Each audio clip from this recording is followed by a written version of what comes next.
Pourquoi on peut désespérer si on a des personnes autour de soi qui opèrent des miracles? Ces femmes, pour moi, c'est l'espoir de mon pays demain, c'est l'espoir de notre continent et c'est l'espoir de l'humanité.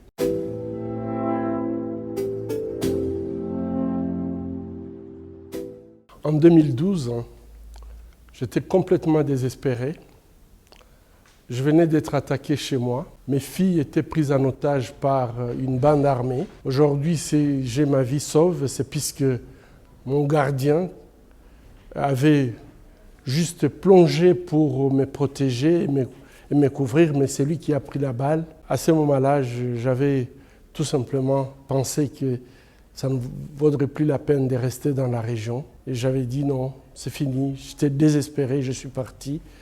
Et je me suis retrouvé à Boston, aux États-Unis. Un mois après, les femmes congolaises de l'île d'Idji ont écrit au président de la République démocratique du Congo pour demander le retour de leurs médecins. Le président n'avait pas répondu. Elles ont eu le courage d'écrire au secrétaire général des Nations Unies. Et ces femmes sont des femmes rurales qui n'ont pas beaucoup d'éducation, mais elles savaient ce qu'elles voulaient. Il n'y a pas eu de réponse.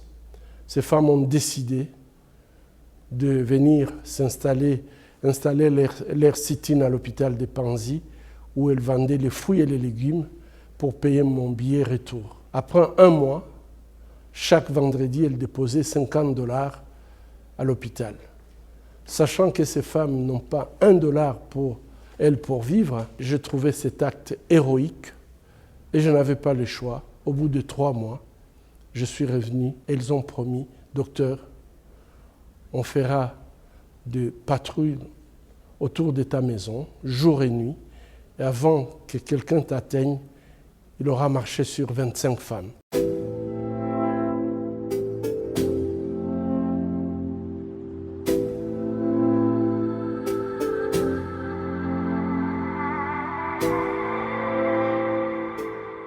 Ces bourreaux qui veulent détruire les femmes veulent tout simplement que ces femmes puissent se taire à jamais et qu'ils puissent continuer à les violer. Mais ce qui me pousse à continuer, c'est de voir le courage de ces femmes qui viennent à l'hôpital. Beaucoup parmi elles n'ont pas eu leur enfance.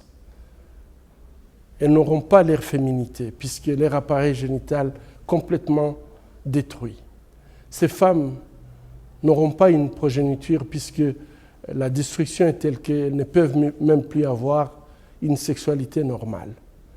Mais quand ces femmes se remettent et qu'elles acceptent de vivre, mais vivre pour les autres, vivre pour leurs enfants, vivre pour leur mari, vivre pour leur communauté, alors qu'elles n'ont pas été protégées par cette communauté, en fait, je me dis, qui suis-je pour ne pas emboîter leurs pas et les soutenir dans leur démarche de tout simplement défendre la vie et protéger la vie et en fait honorer l'humanité commune que nous partageons.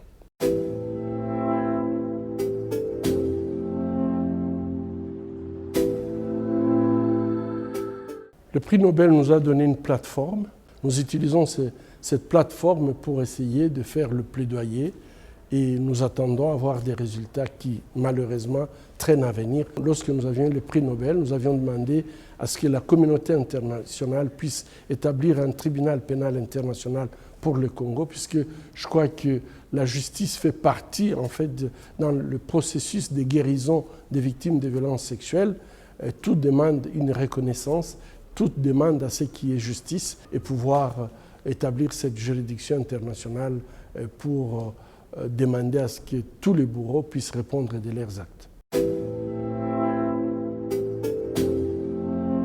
Le continent africain a tout, et a tous les atouts sur le plan humain, ressources naturelles, le savoir-faire, etc. Aujourd'hui, moi, je crois que c'est le continent même de l'avenir. Et il ne faut pas désespérer. Je crois qu'il faudrait que ces déclics se fassent. Et en fait, le continent africain va opérer des miracles. J'y crois.